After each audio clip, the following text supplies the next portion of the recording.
नमस्कार। आज हमारे बीच पटना जिला के विक्रम प्रखंड अंतर्गत आराप पंचायत के पूर्व मुखिया श्री अजीत कुमार जी उपस्थित हैं।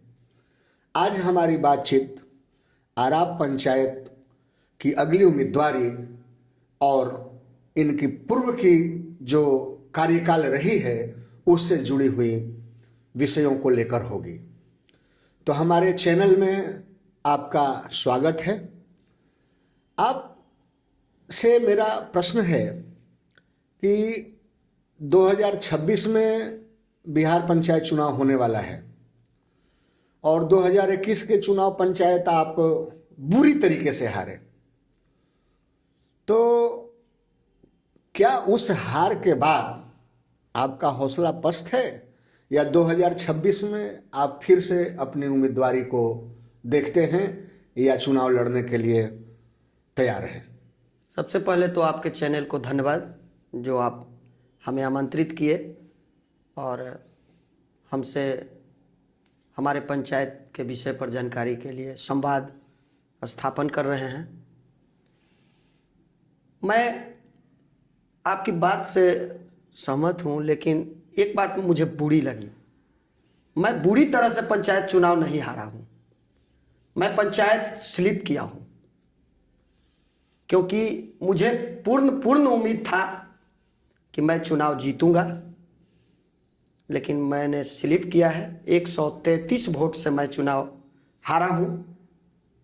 पूरे बिहार के तमाम मुखिया की तरह मैं 1500 1500 वोटों से नहीं हारा हूं। इसलिए मैं अपने आप को अभी भी गौरवान्वित समझता हूं कि जनता का सपोर्ट हमारे ऊपर बना हुआ था, आज भी बना हुआ है, और मैं पूरी हौसला और बुलंदी के साथ पुनः 2026 का चुनाव अगर सामान्य रहा तो लड़ूंगा और यह साबित कर दिखाऊंगा कि मेरे पूर्व के कार्यकाल में किए गए कामों को जनता ने कितना याद रखा और कितना सराहा। और आज भी आप हमारे पंचायत में जा कर के पता करेंगे तो जनता अभी वर्तमान मुखिया को जितनी वैल्यू नहीं देती है उससे अधिक हमारी वैल्यू आम तमाम में बना हुआ है, लोगों के बीच बना हुआ है। अच्छा मुखिया जी, ये बताइए कि आप 2 टर्म तक मुखिया रहे, 2 कार्यकाल आपका रहा 2011 से 2021 तक। आपके पंचायत के कुछ लोगों का कहना है कि मुखिया बनने से बहुत घमंडी हो गया ना जीत जी, और आपके बातचीत करने के तरीके, बातचीत करने की शैली, आपका बॉडी लैंग्वेज, आपका जेस्चर पोस्चर, जो भी आव भाव है, उससे एक गलत संदेश जाने लगा आपके पंचायत में। आपकी बातों में अहंकार दिखने लगी। ऐसा मेरा नहीं, आपके वोटर, आपके जनता, आपके ग्रामीणों के कहा अनुसार मैं कह रहा हूं, इसलिए आप चुनाव हारे। इसमें कहां तक सच्चाई है? हाँ, ये बात भी सत्य है। आम तमाम में कुछ लोगों के बीच ऐसा मन में आ गया था कि इनकी बातों में अहंकार है, ये जो बोलते हैं थोड़ा कड़ा बोलते हैं। चूँकि इसका एक मूल विषय था कि मैं शिक्षा संस्थान से जुड़ा हुआ रहा बचपन से ही। मैं 1991 में 8वीं कक्षा में पढ़ता था और वहीं से मैंने ट्यूशन पढ़ाना 8वीं तक शुरू कर दिया था। और उसके बाद 2007 के बाद हम चुनाव लड़ने की तैयारी शुरू किए। 2009 में अपने सारे शिक्षण संस्थानों को बंद कर दिया और केवल एक ही काम, अर्जुन के लक्ष्य की तरह मैंने एक ही लक्ष्य बनाया, वह मुखिया का चुनाव था। और उसमें जनता का बहुत भारी सपोर्ट मिला। मैं पहली बार में ही उस समय के अनुसार बहुत अच्छी मतों से 363 मतों से मैं चुनाव जीता। तो थोड़ा सत्य है कि लगता था कि मुझ में कुछ अहंकार आ गया था, जो हमें भी समझ में आता है। मैं सत्य का पुजारी होने के नाते कड़ा और सत्य बोलता था, जो पंचायत के परिदृश्य के लिए बिल्कुल सत्य नहीं है। कुछ लपेटे में ही बोलना चाहिए। और नॉर्मल होकर ही बोलना ज़्यादा फलदायक है, लाभदायक है।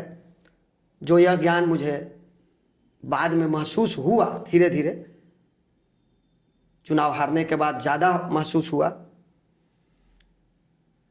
क्योंकि मैं बहुत कम ही वोट से हारा, तो ये बात समझ में आई कि कुछ न कुछ गलतियां हमसे होती गई, जिसका कारण यह भी एक कारण बना। मैं इन गलतियों को सुधारने का प्रयास भरपूर कर रहा हूं और उम्मीद करता हूं कि अगली बार अगर मैं जनता जो हमारे भगवान के रूप में है, उस भगवान का मुझे प्रसाद के रूप में वोट मिलेगा और उस वोट को मैं प्रसाद के रूप में चरणामृत समझकर पीऊँगा और भगवान के रूप में ही जनता को देखने का प्रयास करूँगा और भरपूर कोशिश करूँगा कि आगे से मुझ में ऐसी अहंकार वाली शब्द हमारे जुबान से ना निकले, न कोई बात हो, और संयम बरतने का भरपूर प्रयास करूँगा। आपने अभी बातचीत के क्रम में कहा कि जनता जो मेरा भगवान है, उसका वोट प्रसाद है, उस प्रसाद को मैं लेकर जनता रूपी भगवान का सेवा करता रहूँगा। हम जो आज के दौर में नेताओं को देख रहे हैं, सुन रहे हैं विभिन्न माध्यमों से, सोशल मीडिया, अखबार, टीवी के माध्यमों से, उसमें दो तीन शब्द बड़ा जो है वो फैशन में है। जनता भगवान, जनता मालिक और हम जनता के नौकर। सही मायने में मुझे एक व्यक्ति के तौर पर, व्यक्तिगत हमको ये बात पचता नहीं है। लगता है कि ये छलावा है, ये झूठ है। जो नेता हैं वो पंचायत स्तर के हों या विधानसभा के स्तर के या लोकसभा स्तर के, सब जनता को ठगने के लिए, उन्हें मदहोशी में लाने के लिए जनता को भगवान और जनता को मालिक मानते हैं। केवल वोट लेने तक, विजय प्राप्त अगर कर लिए, जीत गए, पद को प्राप्त कर लिए, तो उसी जनता को वो कुछ नहीं समझते। तो क्या आप भी उसी परंपरा के वाहक हैं? आपने जनता को भगवान कहा। भगवान तो भगवान होते हैं, जनता भगवान कैसे हो सकता है? जनता को मालिक कुछ पल के लिए आप बना सकते हैं, क्योंकि आप उसके वोटों से जीत कर आते हैं, चुनावी मैदान में जाते हैं। तो आपका क्या देखना है? एकदम स्पष्ट, क्योंकि आपने अभी कहा कि मैं स्पष्टवादी हूं, कटु सत्य बोलता हूं, तो सत्य बताइएगा, क्या वास्तव में जनता को भगवान के रूप में लोग देखते हैं? चूंकि जो स्थिति है जनता की, अभी बिहार में जो घटना नीट के मामले पे देखिए, जो जनता अगर भगवान है तो नेताओं का एक भी बयान नहीं है। बड़े बड़े मसले पर जहां चुप होना है मौन, चूंकि नेता जो होता है वो सत्ताजीवी होता है, कुर्सी का भूखा होता है, वो केवल सत्ता को देखता है, वो उसको जनता से कोई वास्ता होता नहीं है। वास्तव में वो पहले वोट को तौल लेता है कि किस मामले में वोट मिलेगा नहीं मिलेगा। तो क्या आप जनता को भगवान बोलकर, या नेता जो वर्ग है जनता को भगवान बोलकर, भगवान को गाली नहीं दे रहा होता है क्या? भगवान की सत्ता को, भगवान के अस्तित्व को चुनौती नहीं दे रहा होता है क्या? जनता भगवान कैसे हो सकती है? आप इस पर कुछ अपना विचार, चूंकि आपने कहा कि मैं सत्य और कटु बोलता हूं। ये आपका बात सत्य है। जनता को भगवान के रूप में सब लोग बोलते हैं चुनावी फंडा, चुनावी मुद्दा को लेकर, लेकिन बहुत कम लोग हैं जो सत्य के प्रति सार्थक हैं, सत्य की ओर चलते हैं। सत्य है कि चाहे वो पंचायत के चुनाव का हो, विधायक का चुनाव का हो, सांसद के चुनाव का हो, या किसी भी राजनीतिक दल का परिप्रेक्ष्य में बात किया जाए, तो जो भी राजनीतिज्ञ हैं वो सही में सत्य नहीं बोल पाते हैं। वो केवल चुनावी मुद्दा ही रहता है। कुछ ही लोग हैं जो अपने बातों पर अडिग होते हैं और जनता के समकक्ष लायक कार्यों में सफल निर्वहन करते हैं। बहुत लोग ऐसा नहीं कर पाते हैं, लेकिन मैं उनमें से नहीं हूँ। मैं जनता को भगवान इसलिए कहता हूँ क्योंकि यह जो मानव तन मिला है, यह हमारी भारतीय संस्कृति या विश्व की संस्कृति पहल पटल पर यह तन मानव भगवान के रूप में ही माना गया है। और भारत में जन्म लेना और उसमें भी मानव तन में जन्म लेना, यह भगवान से ऊपर का भी दर्जा दिया गया है, जो हमारी संस्कृति बतलाती है, जो हम थोड़ा जानते हैं। बहुत पढ़े लिखे नहीं हैं, लेकिन जितना पढ़े हैं उसके अनुसार मैं यह जानता हूँ। तो इसलिए मैं जनता को भगवान मानता हूँ और उसकी बातों का कद्र करता हूँ। उसकी छोटी सी छोटी बातों पर मैं ध्यान रखता हूँ और भरपूर प्रयास करता हूँ कि इनकी कार्य को कर दूँ। चाहे मुझे कभी कभी ऐसा भी मौका मिला मुझे 2 टेन्योर में कि बड़ा बड़ा कर्ज लेके छोटे छोटे कर्ज बांटने पड़े पंचायत में। जैसे 1 लाख 2 लाख 4 लाख कर्ज लिया, 2,000 4,000 10,000 20,000 लोगों को बांट दिया कार्य के अनुसार। ऐसा नहीं किसी को गिफ्ट दिया हूँ, मैं ये नहीं बोल रहा हूँ। उसकी परिस्थिति परिवेश के अनुसार मैं सहायता किया हूँ जो मेरे लेवल का था, और मैं पुनः उससे मांगने नहीं गया क्योंकि उसकी वैसी परिस्थिति थी। अगर कोई एक्सीडेंट कर जाता है, एक उदाहरण मैं देता हूँ, और मैं उस जगह जाता हूँ एज ए मुखिया के नाते, एज ए नेता के नाते, और 5,000 की मदद करता हूँ, तो मैं पुनः उससे मांगने नहीं जाता हूँ। कोई बीमार पड़ा है, कोई धर्म कार्य के लिए कार्य कर रहा हो, तो मैं कर्ज लेके भी दिया हूँ। चूँकि मेरे बारे में आप जानकारी ले सकते हैं, हम बहुत बड़े लैंडलॉर्ड के बेटा नहीं हैं, बहुत निचले स्तर से मैं उठा हूँ। छोटा किसान, एकदम छोटा किसान का बेटा हूँ, एक छोटी सी नौकरी करने वाले बाप का बेटा हूँ, और वहाँ से मैं उठा हूँ। इसलिए मैं महसूस करता हूँ गरीबी को भी, अमीरी को भी, मध्यम वर्गीय को भी, सबको मैं महसूस करता हूँ। और महसूस करते हुए इसीलिए मैं जनता को भगवान समझता हूँ। और मानना भी चाहिए, लोग आज जो कर रहे हैं राजनीतिक केवल लाभ के लिए, ये गलत है। मैं कहीं भी किसी भी कार्यक्रम में जाता हूँ तो बहुत लोग मुझे माइक देने में भी डरते हैं, क्योंकि मैं सत्य बोल देता हूँ। सत्य बोलना आज के ज़माने में, कलयुग में बहुत कड़ा काम है। उसका ताज़ा उदाहरण है, मैं ज्ञान भारती विद्यालय में एक कार्यक्रम में बोल दिया तो 4 साल मुझे निमंत्रण तक नहीं आया।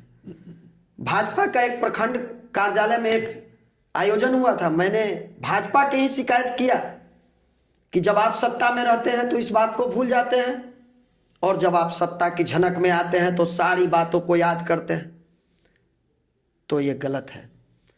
तो हमारी बातों को बहुत लोगों को बुरा भी लगता है, लगा भी होगा, क्योंकि मैं छोटे कद का नेता हूँ या छोटा आदमी हूँ।